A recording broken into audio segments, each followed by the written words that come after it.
Royal families are often seen as embodying dignity and grace, but behind the palace walls, their lives can be anything but perfect. Here are some of the most famous royal scandals that have shaken monarchies around the world. The Wallace Simpson and Edward VIII scandal is one of the most defining royal sagas of the modern era. Edward VIII, a charismatic and handsome king, occupied the British throne for less than a year before he made a decision that shocked not just his country but the entire world. Born to the House of Windsor, he was hardly an ordinary man. Yet, Edward's love life would lead him down an extraordinary path that even he could not have anticipated. Wallace Simpson was an American socialite twice divorced, something that was simply scandalous for the time, particularly for a woman who would become queen consort. The British establishment, including the government and the Church of England, stood resolutely against her marriage to Edward.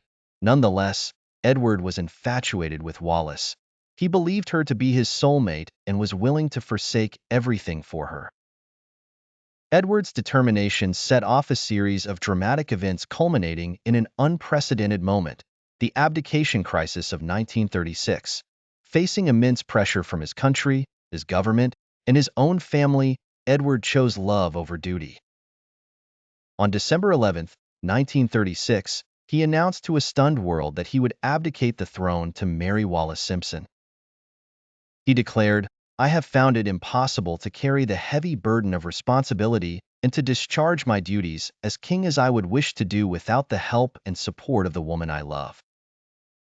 Edward's younger brother, George VI, was thrusted into the spotlight as the new king, a role he had never expected to fulfill.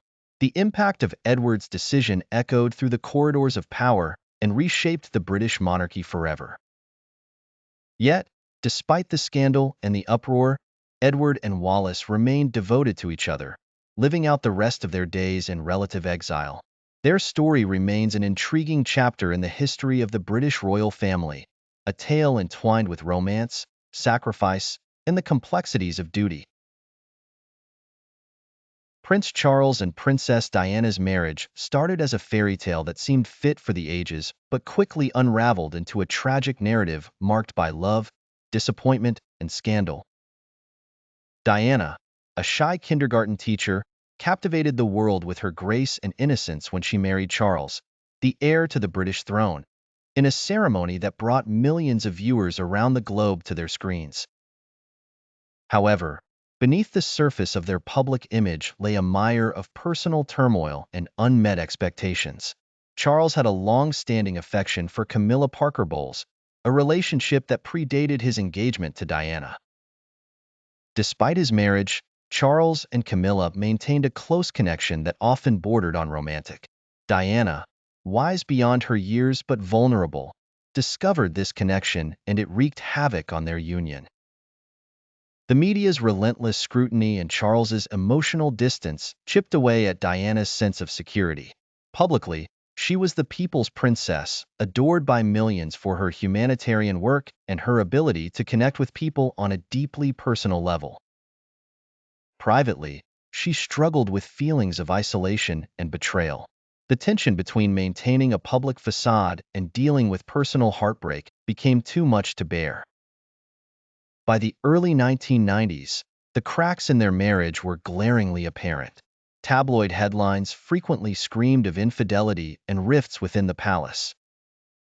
Diana's candid interviews shone a spotlight on her struggles, revealing to the world the human frailty behind the crown. The couple formally separated in 1992 and divorced in 1996. Diana's untimely death in 1997 marked a poignant chapter in the royal family's history that left an indelible impact on both the monarchy and the public. Charles and Camilla's relationship, previously seen as scandalous, eventually became more accepted, culminating in their marriage in 2005. The story of Charles and Diana remains a compelling tale of love and loss, a reminder that even those living in palaces are not immune to the complexities and challenges of human relationships. Prince Andrew, Duke of York, once walked in the esteemed halls of Buckingham Palace, his head held high with the dignity befitting a member of the British royal family. His reputation was gilded by his service in the Royal Navy and countless charitable endeavors. However, beneath the veneer of nobility, a dark association tarnished his stature irreparably. The prince's downfall began with his connection to Jeffrey Epstein, a financier who was later revealed to be at the heart of a vast human trafficking network. In 2019, Epstein was arrested on multiple charges, and the ensuing investigation uncovered a web of illicit activities and associations, with Prince Andrew's name surfacing among the suspects. The allegations were severe. Accusations that Prince Andrew had engaged with Epstein's trafficking network and had been present at gatherings where minors were exploited. As the scandal unraveled, a notorious photograph emerged showing the Duke with his arm around a young woman who later claimed to be one of Epstein's victims. Despite vehement denials and an awkward televised interview meant to clear his name, the evidence and public opinion weighed heavily against him. The interview, intended to be a means of redemption, only deepened the crisis. Prince Andrew's lack of empathy and unconvincing explanations were met with widespread criticism, casting a long shadow over his character. The repercussions within the royal family were swift and severe. Prince Andrew was relieved of his royal duties, a rare and humbling action within the institution. Charities and organizations he once championed distanced themselves, severing ties to preserve their own reputations. In the court of public opinion, he became a symbol of the fallibility and vulnerability of even the most august personas. The Duke, once a stalwart of the royal image, witnessed a dramatic fall from grace, his legacy redefined by scandal rather than service. With every revelation, the once bright luster of his name dulled, a stark reminder of how the mighty could fall when embroiled in the shadows of infamy. Queen Marie Antoinette was a symbol of extravagance and luxury in France, but beneath the gilded exterior, she was a woman trapped by her own opulence. Her arrival from Austria to marry Louis XVI was marked by hope and expectation, yet it all spiraled into a tempest of anger and betrayal. Adorned with the finest silks and jewels, she hosted grand fetes at the Palace of Versailles, while her people starved in the streets of Paris. The lavish court life, with its opulent banquets, masquerades, and unthinkable indulgences, became the embodiment of tyranny for the suffering populace. Whispers of Madame Deficit followed her, and the discontent brewed, culminating into the storm that was the French Revolution. In the intricate halls of Versailles, amidst chandeliers and mirrors, she felt the growing tremors of revolution but remained steadfast in her gilded cage, perhaps believing in divine right or simply in denial.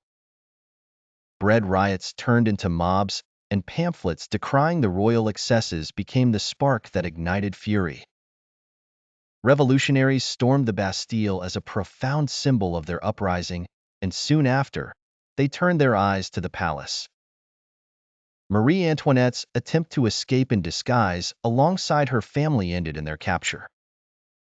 Forced to confront her people, the opulent queen, now stripped of her grandeur, faced trial. As she stood before the tribunal, no longer a queen but a prisoner of the very people she once overlooked, the irony was inescapable. Her execution by guillotine was not just the end of a life, but a powerful statement that echoed through history, an indictment of excess and a demand for equality. Thus fell Marie Antoinette, a woman whose name would forever be intertwined with the fall of an era and the rise of a people's revolution. King Henry VIII of England was not just a monarch, but a man driven by his desires and ambitions.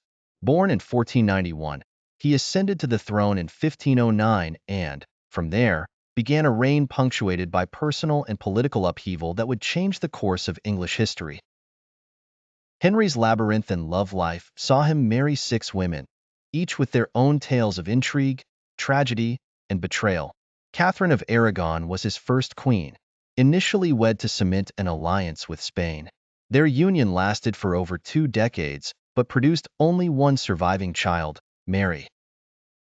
Desperate for a male heir and enamored with Anne Boleyn, Henry sought the Pope's annulment of his marriage to Catherine. When the Pope refused, Henry broke away from the Roman Catholic Church, leading to the English Reformation. He established the Church of England, appointing himself as its supreme head, and granted his own divorce. Anne Boleyn became his second wife, but their marriage was short-lived, and gave birth to Elizabeth but failed to produce a son. Accused of adultery and treason, and was executed, and Henry moved on. His third wife, Jane Seymour, bore him his long-desired male heir, Edward, but she tragically died soon after childbirth. Henry's fourth marriage to Anne of Cleves was more of a political alliance than a love match. He found her unattractive and the marriage was never consummated, ending in an annulment. Catherine Howard, his youthful fifth queen, was brought down by her past indiscretions and infidelities. She was executed like her cousin Anne Boleyn. Catherine Parr, his sixth and final wife, was a widow who managed to survive Henry's tempestuous nature. She played a significant role in reconciling Henry with his estranged daughters, Mary and Elizabeth, and even outlived him, remarrying after his death in 1547. Henry VIII's 6 marriages were not merely personal milestones but pivotal events that reshaped the religious and political landscape of England. The king's relentless quest for a male heir and his succession of controversial marriages left an indelible mark on history, a testament to the intertwining of personal passion and political maneuvering in the annals of royalty. Princess Margaret, younger sister of Queen Elizabeth II, was a figure both adored and scrutinized by the public. Living in the grand palaces and lush gardens of British royalty, she often felt like her life was scripted with no room for improvisation. But Margaret was no dutiful puppet. Spirited and rebellious, she sought to carve her own path even if it meant courting controversy. Her first great love was Group Captain Peter Townsend, a charming and honorable officer who swept her off her feet. The romance blossomed in secret corridors and private gardens, away from the prying eyes of the court. But there was a catch. Peter was divorced. Public and ecclesiastical disapproval mounted, forcing Margaret to choose between love and duty. In a tearful announcement, she renounced her love for Peter, believing in a higher duty to the crown. Deeply wounded yet resolute, she moved on but never forgot him. Years went by and she met Anthony Armstrong-Jones, a dashing and unconventional photographer. Their whirlwind romance resulted in a fairy tale wedding watched by millions. Margaret appeared blissfully happy, radiant in her sumptuous gown, her sparkling tiara capturing the light just right. But beneath the veneer of royal splendor, trouble brewed. Anthony was as free-spirited and artistic as Margaret, but their intense personalities clashed. He loved his work and thrived in bohemian circles, while Margaret felt increasingly trapped in her royal role. Their disagreements spiraled into arguments, and soon, their marriage began to crumble, unraveling publicly and bitterly in the tabloids. By the time their divorce was finalized, Margaret had become a symbol of romantic tragedy and defiance. Free from matrimonial chains but scarred by the emotional toll, Margaret focused on her passions, art, philanthropy, and of course, maintaining her position as one of the most enigmatic members of the British royalty. In the cold dawn of a 17th-century Sweden morning, echoes of astonishment traveled swiftly through the cobbled streets of Stockholm. Queen Christina, the enigmatic monarch who had fascinated and perplexed her subjects in equal measure, was about to make an announcement that would send ripples across the tapestry of history. The grand hall of the royal palace was filled with an air of intense anticipation as ministers, nobles, and courtiers gathered, their whispers creating a symphony of suspense. Tall candelabras lined the majestic room, their flames flickering like the fragile hopes of those present. Christina, garbed in resplendent robes that bore the insignia of her mighty kingdom, stood at the dais with a serene expression. Her deep-set eyes, mirroring an ocean of intellect and resolve, scanned the assembly. In a voice that carried the weight of conviction, she declared her decision to abdicate the throne. In the late 19th century, King Leopold II of Belgium laid claim to a vast territory in Central Africa that would come to be known as the Congo Free State. Unlike other European powers, Leopold did not seek merely to govern this land. He sought to profit from it, personally enriching himself at an unfathomable human cost. The Congo, rich with natural resources such as ivory and rubber, became the epicenter of an exploitative regime that would eclipse cruelty known in other colonial enterprises. To harvest these resources, Leopold instituted a system where the native Congolese people were forcibly enlisted to labor under brutal conditions. The extraction process was often overseen by the force public, a military force Leopold had formed, consisting of European officers and African soldiers. These enforcers employed severe methods to meet quotas. They whipped, mutilated, and executed those who did not, or could not, comply. Stories circulated of Congolese men with hands severed for failing to meet rubber collection targets, villages burned for resistance, and women taken as hostages to ensure men's obedience. Leopold sold the Congo's ivory and rubber on the global market and used the proceeds to construct grandiose buildings in Belgium, all the while maintaining the facade of bringing civilization and Christianity to the Congo. These horrors did not go unnoticed. Missionaries and travelers, appalled by what they witnessed, reported their findings upon returning to Europe. Edmond Dean Morel, a shipping clerk, pieced together the reality of the situation by observing the disproportionate export-import data. Rubber and ivory left the Congo, but only rifles and ammunition were being imported. Morel turned activist, leading a campaign that eventually captured global attention. His work, alongside the harrowing documentation by figures such as Sir Roger Casement, a British consul, led to an international outcry. In 1908, under immense pressure, the Belgian government annexed the Congo Free State, stripping Leopold of his private colony.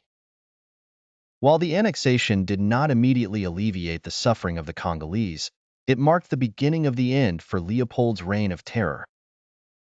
King Leopold II never faced justice for the atrocities committed under his rule. He died in 1909, leaving behind a legacy marred by one of history's most brutal and exploitative colonial regimes. The Congo Free State stands as a grim reminder of the depths of human greed and the devastating consequences of unchecked power. Once upon a time, in the gilded halls of royalty, scandals brewed like storms on the horizon. Among them, one of the most shocking involved Queen Margaret of the Northern Kingdom, whose secret identity as a commoner named Magda was revealed. Upon discovering this, the court was thrown into chaos. The nobles, who prided themselves on their pure lineage, were scandalized and demanded an explanation. Magda, who had lived her early years in obscurity, was thrust into the public eye when her true origins were discovered by a former lover turned vengeful courtier, Lord Eric. To save her throne, Queen Margaret had to navigate a treacherous web of palace intrigue, ultimately relying on her wit and the unwavering loyalty of her knight, Sir Cedric. Their journey was rife with danger, from poisoned chalices to midnight duels in the moonlit courtyards, but in the end, their bond and cunning ensured not only their survival but their triumph over those who sought to bring them down. This tale of deception, loyalty, and unexpected heroism remains one of the most enduring stories of royal scandal, reminding us that even in the most regal of places, true nobility is found in the heart. If you enjoyed this story, don't forget to share it and stay tuned for more captivating tales.